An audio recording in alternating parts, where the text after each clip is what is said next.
नमस्कार, आप देख रहे हैं सीएनबीसी आवाज। विदेश मंत्री सुषमा स्वराज की ललित मोदी पर सफाई के बाद बीजेपी को उम्मीद थी कि मामला शायद ही खत्म हो जाएगा, लेकिन ऐसा नहीं हुआ।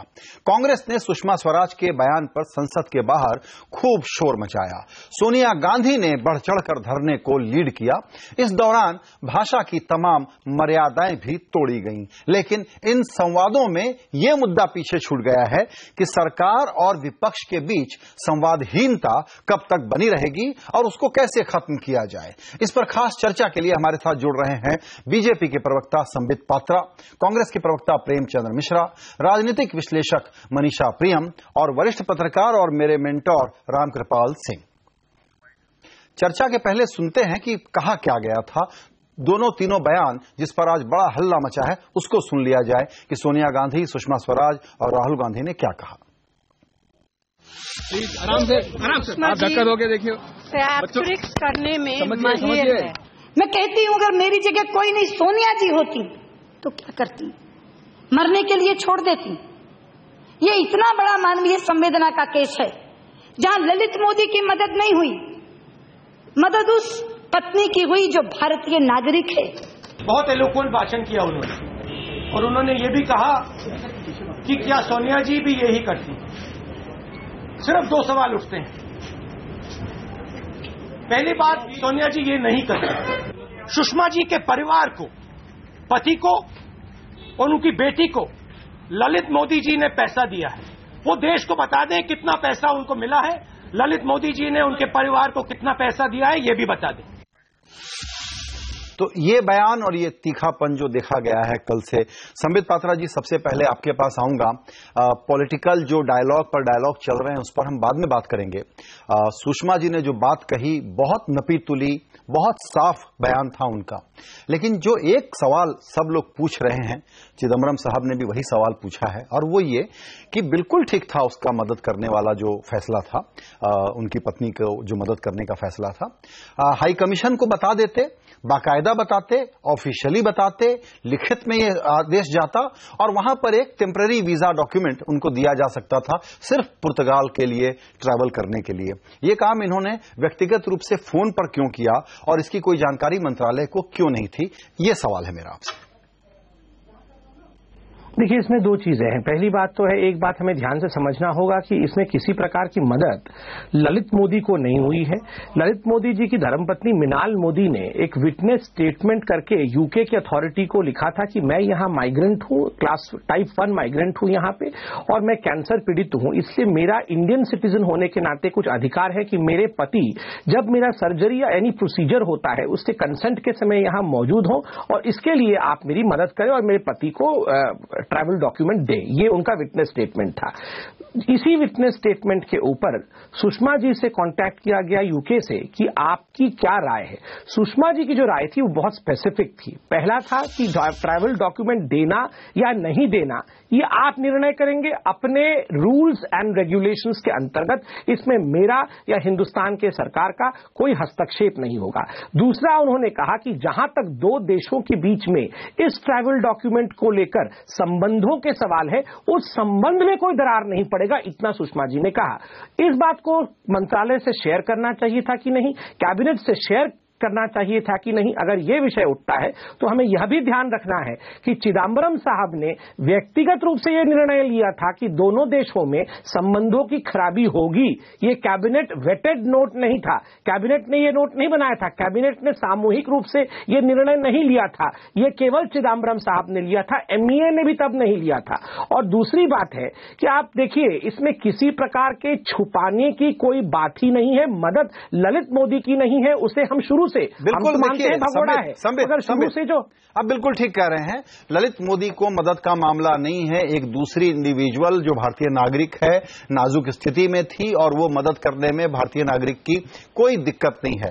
फिर से वही सवाल है, चिदम्बरम साहब ने क्या किया, कांग्रेसियों ने क्या क्या किया, उसको छोड़ देते हैं, जस्टिफाई मत करिए। आप तो सिर्फ ये बताइए कि क्या ये लैप्स ऑफ जजमेंट नहीं है कि इस बात को मंत्रालय में बाकायदा दर्ज करा दिया जाता कि मेरे पास रिक्वेस्ट आई है और मैंने ये अपना मैसेज, अपनी ये राय मैंने ब्रिटिश अथॉरिटीज को दी है। ये बात सरकार के दस्तावेज में दर्ज क्यों नहीं हो सकती थी?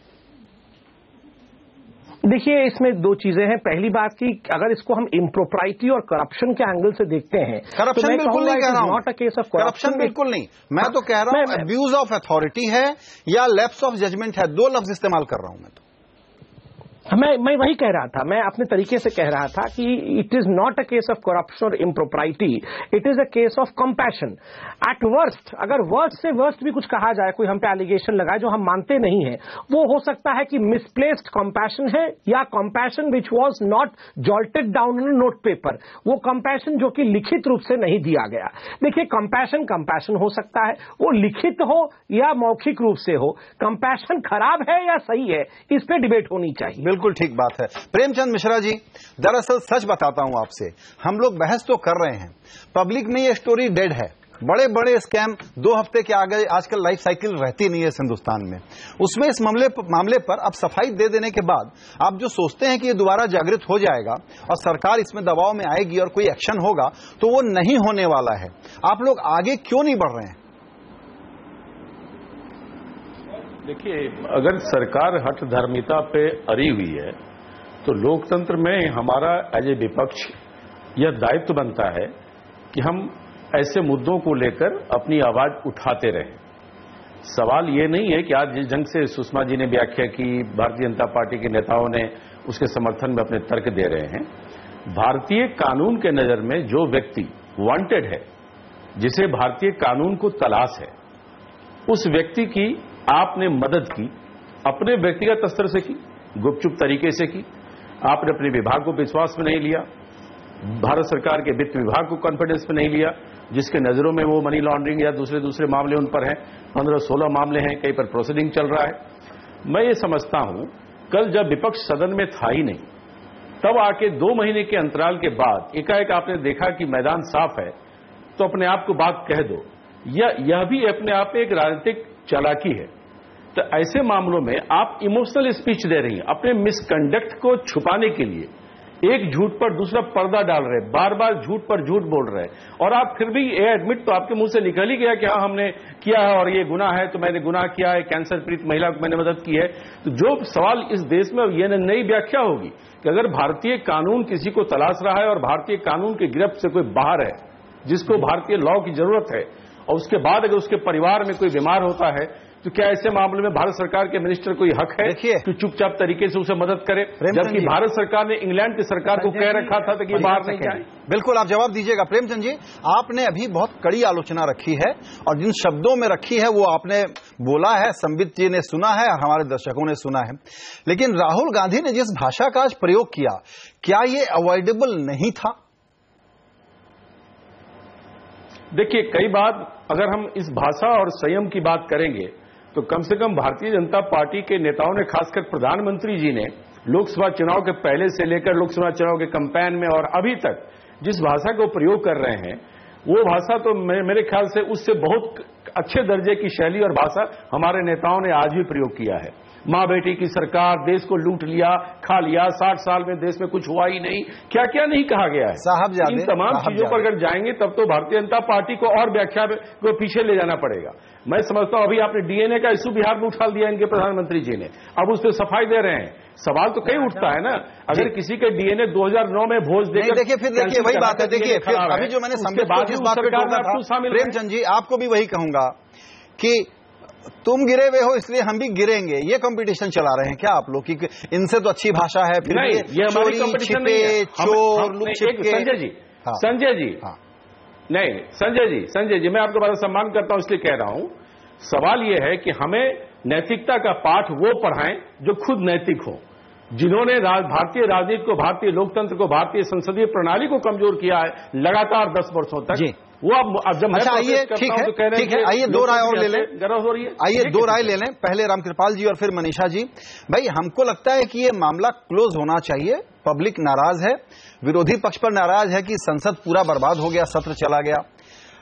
इस पर भी नाराज है कि सरकार को कोई अपना बयान देना चाहिए, प्रधानमंत्री को बयान देना चाहिए। सुषमा जी ने फाइनली अपना बयान दे दिया, जो भी उनको कहना था वो कह चुके हैं। ये मामला क्लोज होने लायक है या इस मामले में अभी तफ्तीश जरूरी है, मुद्दा क्लोज नहीं हो सकता और सफाई आना जरूरी है? रामकृपाल जी, आप क्या समझते हैं, ये स्टोरी डेड नहीं है क्या?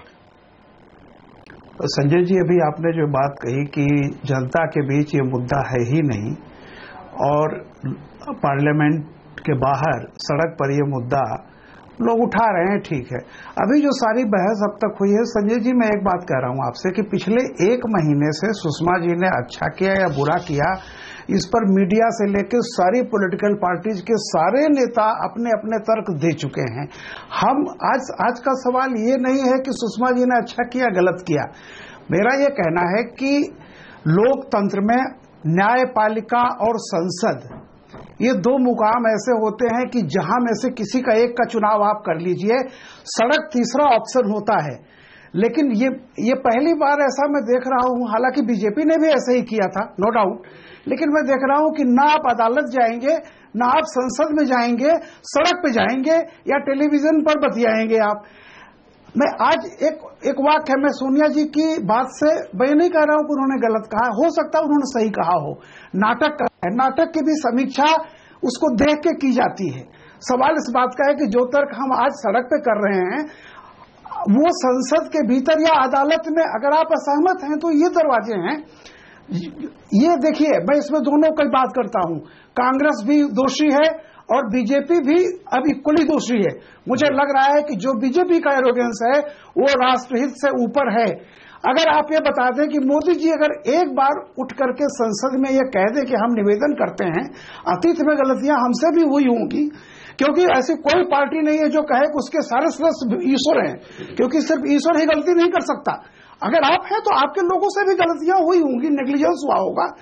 आप एक बार विनम्रता से, क्योंकि आपका स्टेक पर है, कांग्रेस का कुछ भी अभी स्टेक 2017 तक कांग्रेस को कुछ भी गंवाना नहीं है। बिल्कुल, माफ कीजिएगा, न बिहार में गंवाना है, न बंगाल में गंवाना है, न यूपी में गंवाना है। मनीषा जी, ये जो कह रहे हैं कि दोनों दोषी हैं, क्या हम ये कहें दरअसल क्योंकि वोटर हैं, हम राजा हैं, दरअसल हम प्रजा लोग जो हैं, राजा का दर्जा ये नेता लोग देते रहते हैं। अभी जो चल रहा है, दोनों पार्टियां मिसबिहेव कर रही हैं, पब्लिक को फिर से टेकन फॉर ग्रांटेड ले रही हैं या बेवकूफ समझती हैं। क्या हम ये इल्जाम दोनों पर लगा सकते हैं कि दोनों मिसबिहेव कर रही हैं? देखिए, दोनों ही इसको बोल बयानी की राजनीति कहते हैं। वो संसद में बैठ के और अपनी आवाज बाहर सुनाना चाह रही हैं। सुषमा जी के स्पीच को भी अगर सुना जाए तो ये कहना कि मैं क्या यदि सोनिया जी भी होती, तो ये एक खींचने वाली बात थी कि वो क्या, उनके बदले कौन होता, इस बात की तो कहीं गुंजाइश नहीं होनी चाहिए थी। तो जानबूझ करके वो किया गया। उसके बाद राहुल जी ने इसको स्पाइरलिंग इफेक्ट दे दिया। तो एक तरह से दोनों दलों में ये बिल्कुल एक तरह से लगता है कि कोई सामंजस्य सा बैठाया हुआ है कि हम भी तुम्हारा नाम लेंगे और तुम भी हमारा नाम लेना, कुछ मुद्दे असली नहीं हो, और जब तय हो कि कोई बिजनेस नहीं ट्रांजैक्ट होना है इस सेशन में, तो बोल बयानी की राजनीति करके और लोगों को सुना के ये समझाना कि देखो हम खूब हाफे, इस सत्र जो है हमारा, इसमें हमने खूब फेफड़ा अपना वो किया, खूब हाफे हम लोग। बिल्कुल, तो बिल्कुल। यही बस मुझे लग रहा है कि चुनाव ही अगर लड़ना है तो अभी लोकसभा में पहले हम देखते थे कि अन्ना हजारे का जो मूवमेंट हुआ तो स्ट्रीट प्रोटेस्ट जो है वो सदन में आई।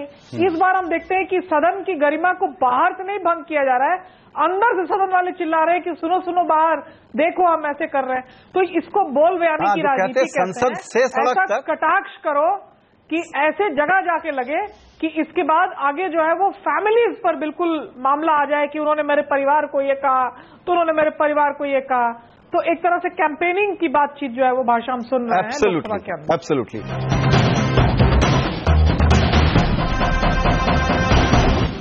संबित पात्रा जी, मनीषा जी बहुत सीरियस पॉलिटिकल एनालिस्ट हैं, एकेडमिक करियर में रहती हैं वो। उनका एक बहुत सीरियस चार्ज है, सबका चार्ज है वो ये है कि दोनों ने शायद तय किया हुआ है कि पॉलिटिकली इस सेशन में हमको कोई कामकाज करना सूट करता नहीं है। अलग अलग कारण और बहस हो सकती है उस पर, लेकिन दोनों को चलता है कि जाए सदन सत्र चले न चले बहुत फर्क नहीं पड़ता। नूरा कुश्ती कह रही हैं वो। देखिए संजय जी, मैं सभी का सम्मान करते हुए 2-4 जो फैक्ट्स यहाँ रखे गए उन पे अपना मत बताऊं। नंबर 1, यहाँ कांग्रेस के प्रवक्ता मेरे भाई प्रेम जी ने कहा, और बहुत अरसे से ये चला आ रहा है कि ललित मोदी भगोड़ा था, उसको भागने दे दिया गया, उसकी बड़ी मदद की। मैं आपको पैराग्राफ नंबर 31 अभी पढ़ने का टाइम नहीं है। 27 अगस्त 2014 को जो जजमेंट यूपीए के समय दिल्ली हाईकोर्ट ने रिजर्व किया था, पैराग्राफ 31 में हाईकोर्ट ने यूपीए की सरकार से पूछा था कि केवल 16 सितंबर 2010 को यूपीए की सरकार ने ललित मोदी को एक नोटिस इशू किया। 4 वर्षों में इन्वेस्टिगेशन तक आरंभ नहीं किया। आखिर क्यों नहीं किया, यह हाईकोर्ट ने सरकार से पूछा था। 4 वर्षों से 10 से लेकर 14 तक कोई इन्वेस्टिगेशन नहीं हुआ। आप इसे अभी भगोड़ा टेलीविजन चैनल में बता रहे हैं। आप मुझे बता दीजिए, उसके खिलाफ आपने मनी लॉन्ड्रिंग की बात अभी कर रहे थे प्रेमचंद जी, क्या आपने मनी लॉन्ड्रिंग का केस दर्ज किया? बिल्कुल नहीं। इसे भी बोल बच्चन कहते हैं। मनी लॉन्ड्रिंग का केस नहीं लॉन्च किया, वो हमने किया। और बोल बच्चन हर टेलीविजन चैनल में यह हो रहा है कि भगोड़ा की मदद कर दी। दूसरा, परिवार की बात की गई कि परिवार की मदद हुई, पति और बच्ची को पैसे मिले क्योंकि वो वकील थे। मैं एक सवाल बहुत संजीदगी से, इसे बुरा मत मानिएगा, मैं पूछ रहा हूं पूरे देश से, गांधी परिवार को ये आर्ट पता चल गया है, गांधी परिवार is a know how of the art कि बिना पैसा कमाए आराम की जिंदगी कैसी व्यतीत की जाती है। बाकी लोगों के पति पत्नी और बच्चों को काम करना पड़ता है, वो बिना काम किए आराम की जिंदगी व्यतीत नहीं कर सकते हैं। तीसरा विषय, यहां भाषा के ऊपर भी चला कि हमारे के बड़े खराब भाषा का प्रयोग किया गया। देखिए, मौत का सौदागर और कोई भी ऐसा जानवर विश्व का नहीं छूटा जिसका नाम लेके मोदी जी को कांग्रेस ने कोसा नहीं, फिर भी आप राजनीति कर रहे हैं यहाँ भाषा के ऊपर। चौथी और एक अहम बात, देखिए ये बहुत संजीदगी के साथ कि दोनों के बीच तालमेल, जो मनीषा जी ने कहा तालमेल नहीं बैठ पा रहा है, दोनों पॉलिटिकल पार्टी तालमेल है कि बिजनेस ट्रांजैक्ट नहीं करना है, उद्देश्य ही। हाँ, वही मैं समझ गया, मतलब नेगेटिव तालमेल जिसको कहिए। मैं कहूंगा जब उद्देश्य ही खोटा हो, कांग्रेस पार्टी का उद्देश्य ही है कि प्रॉब्लम क्रिएट करना है। अगर उद्देश्य होता कि अच्छा करना है तो हम टेबल पे बैठते, सिटिंग अक्रॉस द टेबल हम सॉल्व करते। जब सिटिंग करने से कुछ निकलना नहीं है, क्योंकि उनका उद्देश्य ही है कि चाहे खड़े हो या बैठे हमें प्रॉब्लम करना है, ऐसे शत्रु को या ऐसे मित्र को कैसे डील किया जाए, प्लीज ये आप लोग बताइए। मनीषा जी कुछ जवाब देना चाहती हैं? देखिए, मैं ये कहना चाहती हूँ कि कांग्रेस पर जो वार भाजपा भी कर रही है, देखिए भाजपा उनका मुख्य विपक्ष नहीं है, तो जोर जोर से ये दिखाना कि भाजपा ही मेरा मुख्य प्रतिपक्ष है, ये भी वॉइस फैक्टर से ही किया जा रहा है। तो असली जंग जो है भाजपा की वो अन्य दलों से है, लेकिन बयानबाजी का जो इशारा है वो कहीं ऐसी जगह करो कि भाजपा की आवाज जो है वो जोर जोर से सुनाई पड़े। तो मैं एक तरह से ये कहूंगी कि लोकसभा में आप केवल कैंपेन मोड देख रहे हैं और शैडो गेम्स, जो एक तरह से छाया के साथ खेल, तो ताकि जनता को लगे कि अच्छा असली अपोजिशन जो है संख्या कहाँ है उनकी, वो आपके मुख्य विपक्ष भी नहीं है, क्यों उनकी आवाज को आप ज्यादा सुन रहे हैं। तो एक तरह से ये नूरा कुश्ती भी नहीं है, केवल राजनीतिक बयानबाजी है, सीधे सीधे इलेक्टोरेट से बातचीत की जा रही है। जो सोनिया गांधी ना विपक्ष ये आपने सही कहा मनीषा जी, वो पीछे प्रेमचंद जी नाम लेके आप लोग इलेक्टोरेट से ऐसे वक्त में बात कर रहे हैं जबकि बेगानी की शादी में कांग्रेस पार्टी अब्दुल्ला दीवाना है, न बिहार में कोई लेना देना, न यूपी में कोई लेना देना। जीएसटी इस देश का इतना बड़ा काम है, सिर्फ आपकी पार्टी के अड़ंगे के कारण वो पास नहीं हो पाएगा। आपका कोई पॉलिटिकल इलेक्टोरल एडवांटेज अगले 2-4 साल में, 2-3 साल में नहीं होने वाला है। 18 में आके हल्ला मचाइएगा। पॉलिटिकल एडवांटेज लेने के ख्याल से कांग्रेस राजनीति नहीं करती है, ये काम हमारे मित्र पात्रा जी के पार्टी का है, ये इस मामले में डॉक्टरेट है उनको। मैं स्पष्ट कर दूं, हमने जो मुद्दे उठाए, जिन मुद्दे को लेकर हम सदन में आए कि भाई आप ऐसे ऐसे आरोप व्यापम पर हैं, ये मामला राजस्थान को, वसुंधरा जी को लेकर ललित मोदी जी का लेन देन का है, 10 रुपए का 96,000 में शेयर हो रहा है, क्या हो रहा है, क्या मामला है, 12 लाख रुपए सीधे अकाउंट में डाले जाते हैं, ये सुषमा जी का मामला है, इस पर आप क्यों नहीं जांच बिछा देते हैं? मैं तो साधारण एक व्यक्ति के नाते ये जानना चाहता हूं। ये सवाल आपका बिल्कुल ठीक है और संबित इसका जवाब देना चाहते हैं। मैं बता रहा हूं, नहीं, वो तो बहुत जवाब, मुझे पूरा करने दीजिए।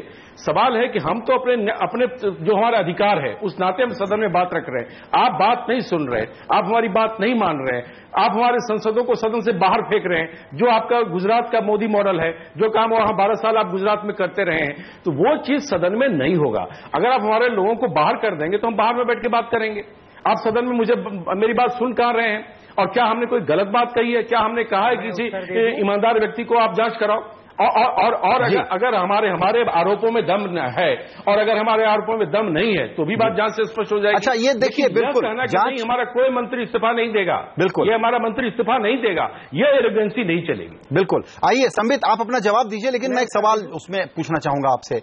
आपने अभी जो कहा कि ये क्यों नहीं बताया वगैरह वगैरह। मेरा प्रश्न ये है कि मंत्री पद की शपथ लेते वक्त बगैर किसी भय और पक्षपात के वाली एक कसम खाई जाती है। मतलब ये होता है कि कहीं भी कॉन्फ्लिक्ट ऑफ इंटरेस्ट का मसला हो तो वहां मैं प्रॉपर डिस्क्लोजर कर दूं। आपका कहना बिल्कुल सही है कि इनके परिवार के लोग अगर प्रोफेशनल तौर पर कोई काम करते हैं या पैसा लेते हैं या प्रोफेशनल फीस लेते हैं, पति लॉयर हैं, बेटी लॉयर हैं, कुछ गलत नहीं है, सिर्फ बताने की जरूरत होती है। इलीगल भी नहीं कह रहा हूं मैं बार बार, इम्प्रोप्राइटी सिर्फ ये कह रहा हूं कि ये कॉन्फ्लिक्ट ऑफ इंटरेस्ट का संभावित मामला था, पहले से बता देना चाहिए था, खास करके ऐसी राजनेता को जिनके बारे में उनके विरोधी भी अच्छी भावना रखते हैं, मानते हैं कि वो अच्छी पॉलिटिशियन है इस देश की। देखिए, पहले तो मैं कांग्रेस के प्रेम जी का जवाब प्रश्नों का उत्तर दूं जब वो कह रहे थे कि कोई इन्वेस्टिगेशन क्यों नहीं बिठा देती है भारतीय जनता पार्टी। आप देखिए, इन्वेस्टिगेशन बिठाने के लिए पहले आपको चार्जेस प्रेस करने पड़ेंगे और चार्जेस सड़क पर प्रेस नहीं किए जाते हैं, संसद में रखे जाते हैं। आपके पास तमाम एविडेंस है, जैसे कि आप क्लेम कर रहे हैं, आप तमाम एविडेंसेस को लेकर आइए, आप संसद के पटल पर रखिए। चाहे हम कह रहे हो कि हमने कोई इलीगल काम नहीं किया है, हम कभी रेजिग्नेशन नहीं देंगे, मगर एविडेंस सब कुछ कहता है। अगर आपके पास इतने प्रबल एविडेंस है तो देश देखेगा, टेलीविजन के माध्यम से पूरा देश देखेगा कि आप लोकसभा राज्यसभा में जब ये देख रहा है, देख रहा है पात्रा जी। एक सेकंड देख रहा है, बीच में नहीं बोल रहा था, पिछले 3 महीने से बोल रहा था, बीच में बीच में वही बोलता है जो एविडेंस कमजोर होता है। मैं बता रहा हूं, बीच में वही बोलता है जो एविडेंस कमजोर होता है, क्योंकि जिसका स्ट्रॉन्ग एविडेंस होता है। अच्छा, खाली मैं ये याद दिला दूं, एक ज्ञान नागपुर में रखिए, अच्छे से चल रहा था।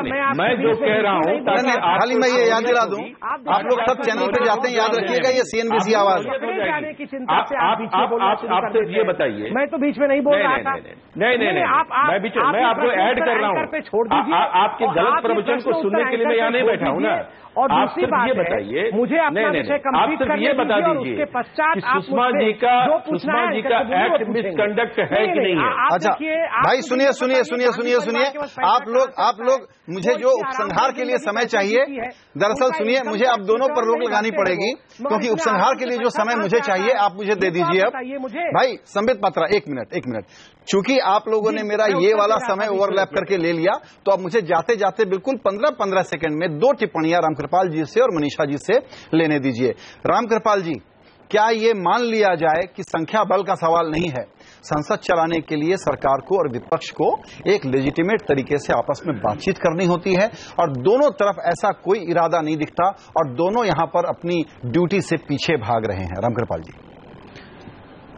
संजय जी, देखिए, मैंने पहले कहा यह अनइक्वल फाइट है, इसमें एक आदमी को कुछ भी हारना नहीं है, दूसरे का स्टेक पर है। देखिए, जो लीडर होता है, जो मुखिया होता है, उसको विनम्र होना चाहिए। अगर वो विनम्र होता है तो जनता उसकी सहानुभूति मिलेगी। मुझे समझ में नहीं आ रहा है कि बीजेपी अगर एक कदम आगे बढ़ के ये कहे कि अतीत में गलतियां हुई हैं, और ये देखिए, बीजेपी जब तक ये कहेगी कि हमने जब ये सब किया था, हमने सही किया था, और कांग्रेस जो कुछ कर रही, गलत कर रही है, तो मैं समझता हूं कि ये बीजेपी पर दोष ज्यादा जाएगा बनस्पत कांग्रेस के। मनीषा जी, बिल्कुल, मनीषा जी, कि बीजेपी को एक बड़ा होकर के आना चाहिए और विनम्रता से अनुरोध। मनीषा जी, ये बहुत बड़ी बात है, कितना भी प्रबल बहुमत क्यों न हो, बीजेपी को आकर के, सरकार को आकर के बात करना चाहिए। सिर्फ ये नहीं कि तुम 44 लोग क्या कर लोगे। एक बात यह है। दूसरी बात यह है कि जिस प्रबल बहुमत पर, जिस जनादेश पर यह सरकार जीत करके आई, अगर ऐसी बाधा चलेगी तो वो एजेंडा, वो वादा जो मोदी जी ने किया था, वो डिलीवर नहीं हो पाएगा। अब हमको फिक्र होती है जीएसटी की, लैंड बिल की, दूसरे बड़े जरूरी कामों की। तो क्या ये मान लिया जाए कि ये रिश्ता इतना होस्टाइल हो चुका है कि ऐसे ही चलेगा, या शायद यहां से अब इन लोगों को आपस में इंगेज होना पड़ेगा और मोदी जी को इसकी पहल करनी पड़ेगी? देखिए, मुझे जो दिखता है कि राजनीतिक रूप से ये दोनों दल आपस में पहल नहीं करेंगे, ये आगे इस तरह से बात ये नहीं बढ़ेगी, और मैं इस मामले को ज्यादा पेचीदा होता हुआ देखती हूं। मैं आने वाले दिनों में ये देखती हूं कि अगर दोनों दल कहीं न कहीं मशविरा के इरादे पर नहीं आएंगे और वो मध्यस्थता अगर मोदी जी इधर से या सोनिया जी उधर से नहीं कर रही हैं, तो बाकी लोगों को करना पड़ेगा। कुछ और बुजुर्ग होंगे दोनों जगह, वो अगर नहीं होगा तो मैं देखती हूं कि भविष्य में कुछ कॉन्स्टिट्यूशनल अमेंडमेंट्स वैसे किए जाएंगे आने वाले दिनों में जिसमें कि राज्यसभा की जो पावर्स हैं ज्यादा उसको कम किए जाएं। कुछ नेशनल इंटरेस्ट में जो जिन चीजों को राज्यसभा टेकअप करती है वो शायद कम किया जाए और ज्वाइंट सेशन जहां की लोकसभा की मेजॉरिटी से बिल पास हो, इस बात की तरफ इंस्टीट्यूशनल चेंजेस होने का मैं देखती हूं कि आने वाले दिनों में इन बातों पर चर्चा जो है वो ज्यादा क्या संबित पात्रा आप इस अनुमान से दोनों ओर के बुजुर्ग जो है वो समझाने का काम संबित पात्रा, बिल्कुल मेरा वक्त खत्म हो रहा है लेकिन आप सरकार के प्रवक्ता हैं इसलिए जानना बहुत जरूरी है कि क्या इस प्रबल बहुमत के बाद इतना ज्यादा होस्टाइल संबंध बन जाएगा विपक्ष से कि आप लोग कोई भी काम जो सबसे जरूरी काम है कॉन्स्टिट्यूशनल अमेंडमेंट का, जीएसटी जैसा बिल, वो नहीं करवा पाएंगे और यही सबसे बुरी खबर है हमारे लिए। देखिए, बहुत दुखद हुआ जब गुरदासपुर में टेररिस्ट अटैक चल रहा था। उस समय क्या हमें कांग्रेस को पहले समझाना पड़ेगा कि आइए बैठ के टेररिस्ट अटैक पे बात करते हैं? जब उधमपुर में चल रहा था तो क्या हमें जाके उनके पैरों पड़ना पड़ेगा कि आप प्लीज बैठ के बात तो नहीं, आप ये कह रहे हैं, आपने ये होप छोड़ दिया है, आपने ये होप छोड़ दिया है कि कांग्रेस वाले आपकी बात नहीं सुनेंगे, अनरीजनेबल है। मेरा प्रश्न आपसे ये है, आपसे वो पहल कब और क्या होगी? लास्ट तक हम मनाएंगे, लास्ट तक हम मनाएंगे उनको, मगर प्लीज ये एक कदम हम चले, एक कदम आप चले तो देश 2 कदम चलेगा। ये आपको समझना होगा प्रेम जी, ऐसे अहंकार से और अभिमान से देश नहीं चल सकता है। राष्ट्रहित में हम हर कदम पर साथ चलने को तैयार हैं, लेकिन हर चीज में राजनीति करना और प्रतिपक्ष की आवाज को दबाने की प्रवृत्ति जो गुजरात मॉडल है उसको पीछे करिए। उस समय भी आप देखिए, गुरदासपुर और उधमपुर की पाठ मुझे मत पढ़ाइए, आप बताइए। आतंकवाद से लड़ने का पाठ कांग्रेस को मत पढ़ाइए, हमने सेक्रीफाइस दिया है, हम आतंकवाद के शिकार हुए हैं। मत पढ़ाइए, हमने इस देश के लिए बलिदान दिया है, हमारे नेताओं ने अपना सर्वोच्च बलिदान दिया है तो ये अहंकार नहीं, हमारे नेताओं ने अपना सर्वोच्च बलिदान दिया है देश के लिए, और आतंकवाद से हम लड़ते हैं। चलिए, अब इस कार्यक्रम को मुझे बिल्कुल यहीं खत्म करना पड़ेगा। प्रेम जी और पात्रा जी, मेरा वक्त बिल्कुल खत्म हुआ। दरअसल इस शो के पहले जो घटनाएं हुई थी, जो आज दिन भर की घटना हुई, उसके कारण आज हमने अपने शो का नाम रखा था डायलॉग पर डायलॉग, लेकिन वो पहले की घटनाएं जो लोकसभा में, संसद में हुई थी उसके बारे में था। फिलहाल ये कार्यक्रम भी प्रेम जी और पात्रा जी के डायलॉग पर डायलॉग के साथ समाप्त हो रहा है। मेरा वक्त खत्म हुआ। सभी मेहमानों का वक्त निकालने के लिए शुक्रिया।